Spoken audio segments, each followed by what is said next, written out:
السلام عليكم ورحمة الله وبركاته. ازيكم حبايبي؟ عاملين ايه؟ يا رب تكونوا في احسن صحة واحسن حال وراحة بال، اللهم امين.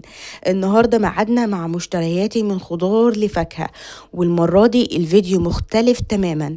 هحاول كده احول ميزانيتي في الخضار والفاكهة من ميزانية ال15 يوم لميزانية ال20 يوم بنفس المبلغ.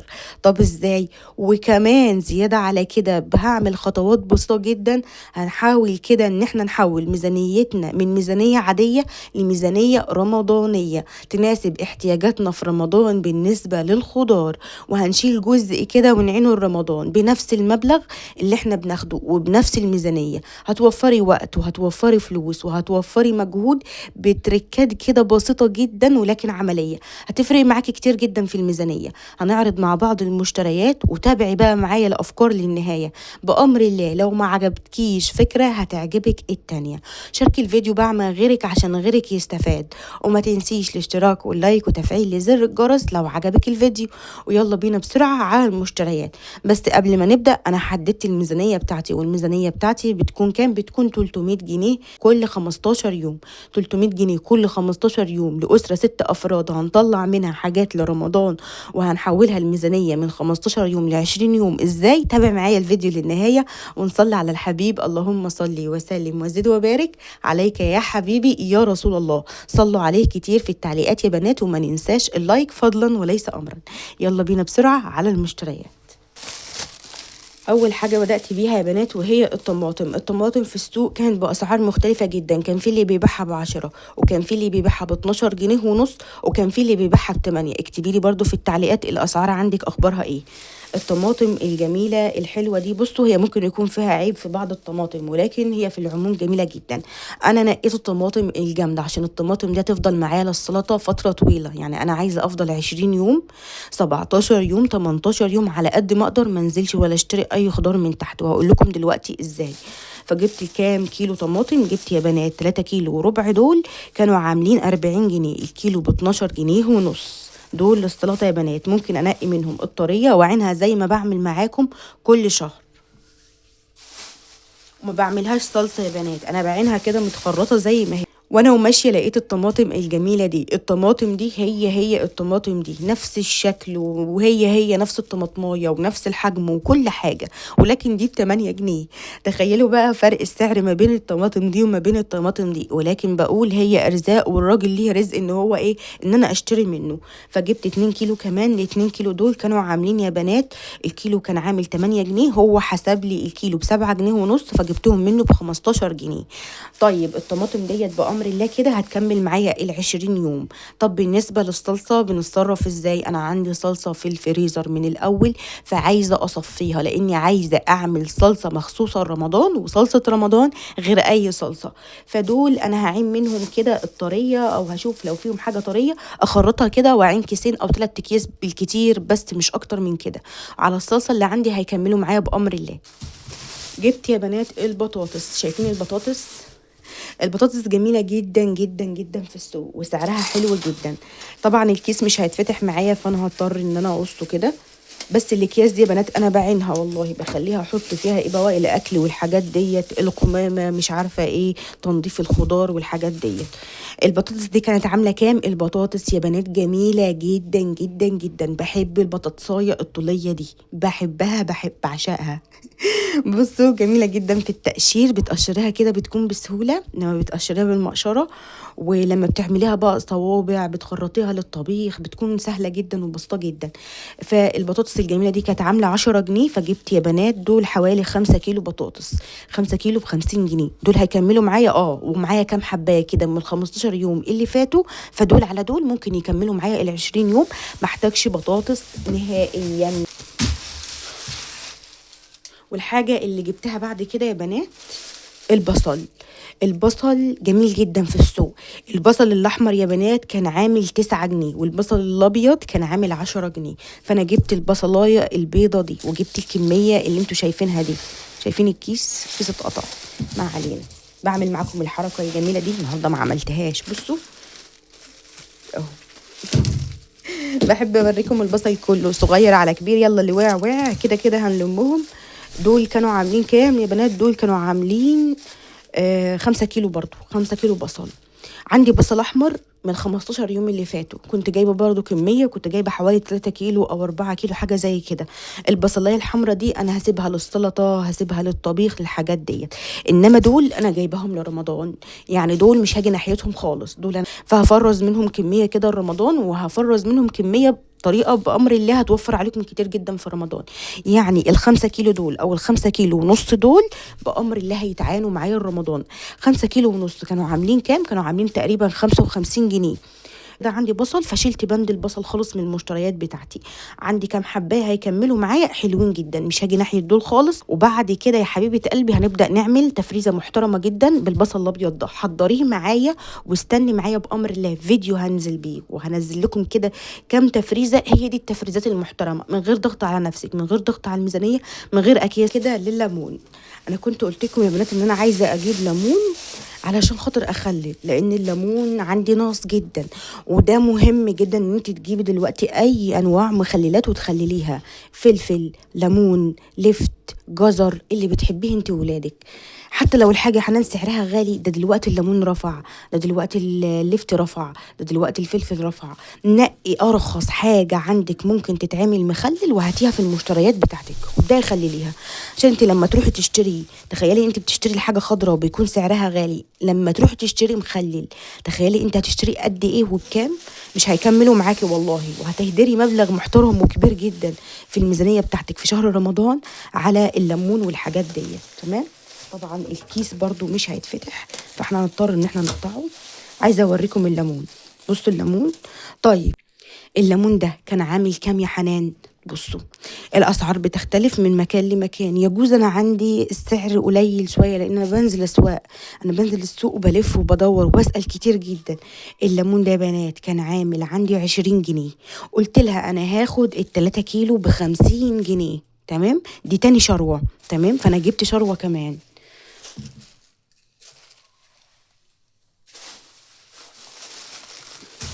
بصوا انا جبت دول منها الصبح، جبت دول منها هي نفسها الصبح، نفس البياع. فجبت دول كانوا ب35 جنيه، يعني ال2 كيلو نزلت لي منهم 5 جنيه. قلت لها بكام الكيلو؟ قالت لي الكيلو ب20. قلت لها هاخد 2 كيلو ب35 جنيه. قالت لي خلاص خدي. طبعا ده مش تعبيه، ده تنقيه. وانا بنقي اللي هي القشريه بتاعتها بتكون خشنه يا بنات من بره وبتكون تخينه، لان دي بتكون حلوه جدا في التخليل. لكن بالنسبه للعصر، لو انت هتجيبي حاجه عشان تعصريها او للسمك او تنظيف الفراخ او اي حاجه، لا هاتي اللي قشريتها ناعمه، لان هيكون فيها ميه اكتر من جوه وهتكون مناسبه جدا للعصر. طيب جبت دول ب35 جنيه، فلقيت ان هم حلوين. لفيت لفه كده وقلت يمكن الاقي سعر ارخص، ما لقيتش. فرجعت عليها تاني، رحت اشتريت منها ال3 كيلو دول، اديتهم ليا ب50 جنيه. تمام. احسبي بقى انت الكيلو بكام. يبقى دول كده 5 كيلو ليمون، فبأمر الله دول أنا هخللهم وهعصفرهم. طيب دلوقتي رمضان فاضل عليه يا حنان نقول 20 يوم. طيب 20 يوم أو 22 يوم، هل الليمون ده هيتخلل وهيتعصفر والكلام ده كله؟ وهنشوف ده كله مع بعض دلوقتي أو في الفيديو اللي جاي بأمر الله. هقول لكم إزاي أنا بعمل ده بمنتهى السهولة. تمام. الحاجة اللي بعدها يا بنات وهي الفلفل.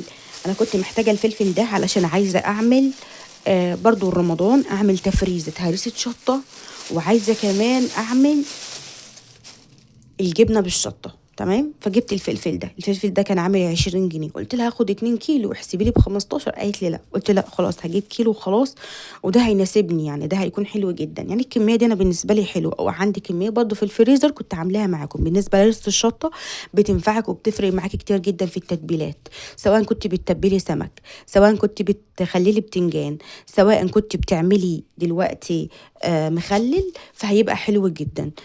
برضو في الخلطة بتاعت المحشي تحفة.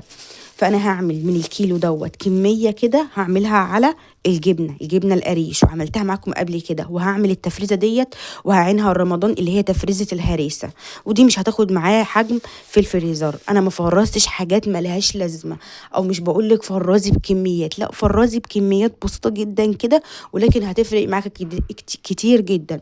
ودي تفريزاتي انا الشهرية اللي انا بعملها في بيتي العادي. بقولكيش اعملي غير العادي، مش جايبين كميات وبنفرش قدامنا وبقولك، ولو انت مش قادره تعملي ده ما تعمليش. تمام، لو انت مش قادره تعملي ده يا حبيبه قلبي ما تعمليش. الفلفل ده كان عامل 20 جنيه، وده كيلو ده يا بنات. وهي الخضرة دلوقتي موجودة في السوق، موجودة بكميات كبيرة. هنفرز خضرة يا حنان؟ أيوة. فأنا جبت ب10 جنيه من الخضرة، هفرز خضرة لأول 15 يوم في الشهر، في شهر رمضان. عملت محشي بقى، الخضرة بتاعتي هتكون جاهزة، التسبيكة بتاعتي هتكون جاهزة، وكمان الكرومبة. يعني لو جبت كرومبة قبلها بيوم أو بيومين عملتيها تمام، قدرتي إن انت تجيبي واحدة أو 2 وتفرزيهم، قدرتي. لو ما قدرتيش تمام. يبقى كده الخضرة دول الستة كانوا عاملين كام؟ الستة بنات كانوا عاملين 10 جنيه. شايفين؟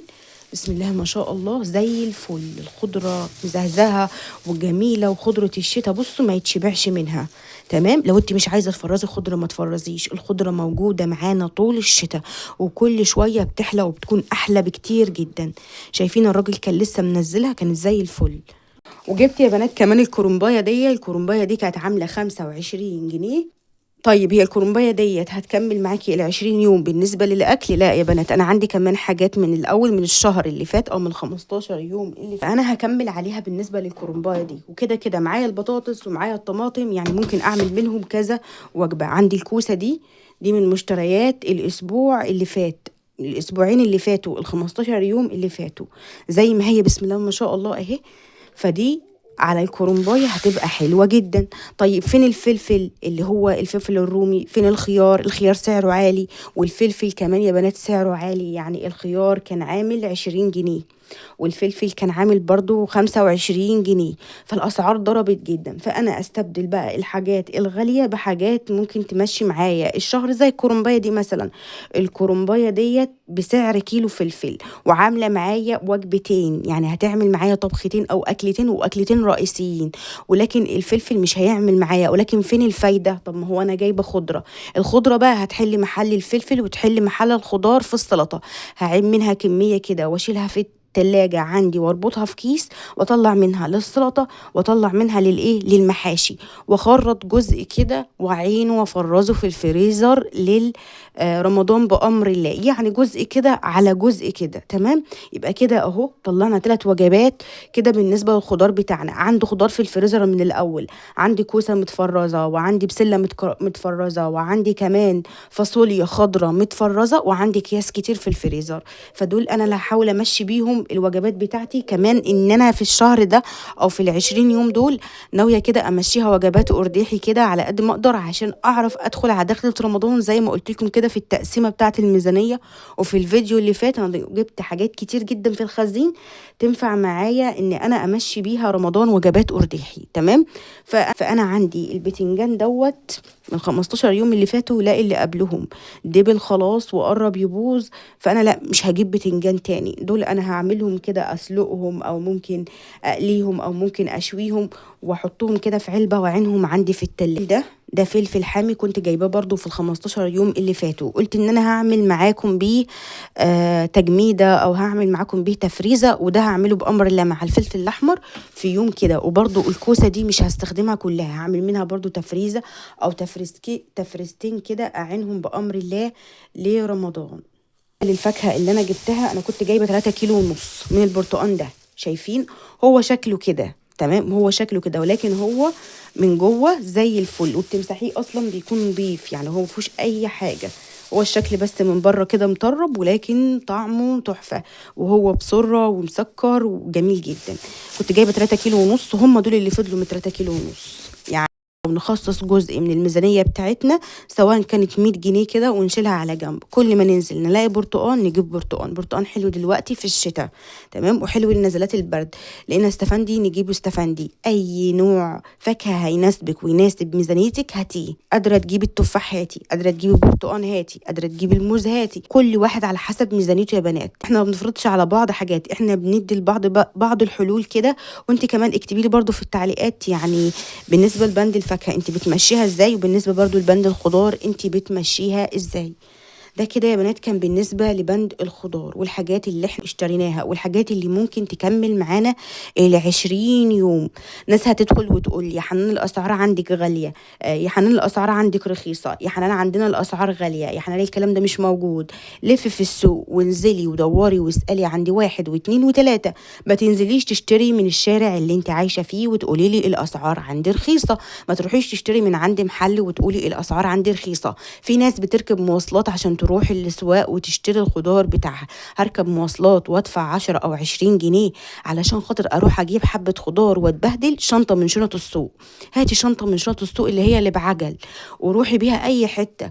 اركبي اي مواصلة، صدقيني هتفرق معاكي في الحاجات اللي انت بتشتريها النص.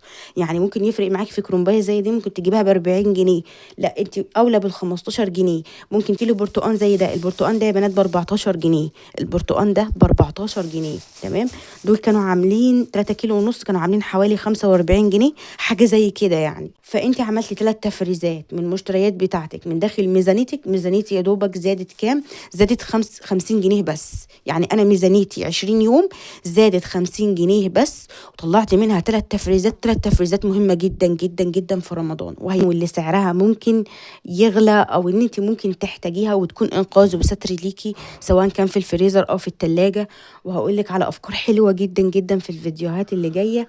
اتمنى ان الفيديو بتاعنا النهاردة يكون عجبكم، اتمنى تكتبوا لي رأيكم في التعليقات. وبأمر الله كده هنشيل كل الخضار بتاعنا ده ونبدأ كده ننظمه في التلاجة، واللي هيدخل الفريزر هيدخل، واللي هيدخل التلاجة من تحت هيدخل. واهم حاجة ان انت تكوني راضية وان انت تكوني مبسوطة بالمشتريات بتاعتك مهما كانت قليلة. امشي على قدك وعلى قد ميزانيتك. مش قادرة ان انا اجيب حاجات او ان انا قادرة ان انا امشيها بال20 يوم، عادي جدا ما تمشيهاش بال20 يوم، ولكن ده هيوفر عليكي وقت، هيوفر عليكي فلوس، هيوفر عليكي مجهود. لو انت ما جربتيش مش هتعرفي. لو انت بتبصي من بره وبتهربي وبتقولي بكره هجرب بعده هجرب، مش هتعملي اي حاجة ولا هتتحركي من مكانك. حاولي انت تتحركي وحاولي ان انت تتصرفي، وحاولي ان انت بقى ايه انك انت تاخدي خطوة. خدي خطوة، الخطوة الاولى هي بتكون اصعب خطوة في كل حاجة وفي اي حاجة. خدتي خطوة بامر الله تعرفي تعملي كل حاجة، وربنا يحسن ما بين ايدينا وايديكم. قولوا امين. اتمنى النهاردة الفيديو بتاعي يكون عجبكم. لو عجبك الفيديو ما تنسيش الاشتراك واللايك وتفعيل زر الجرس. والسلام عليكم ورحمة الله وبركاته.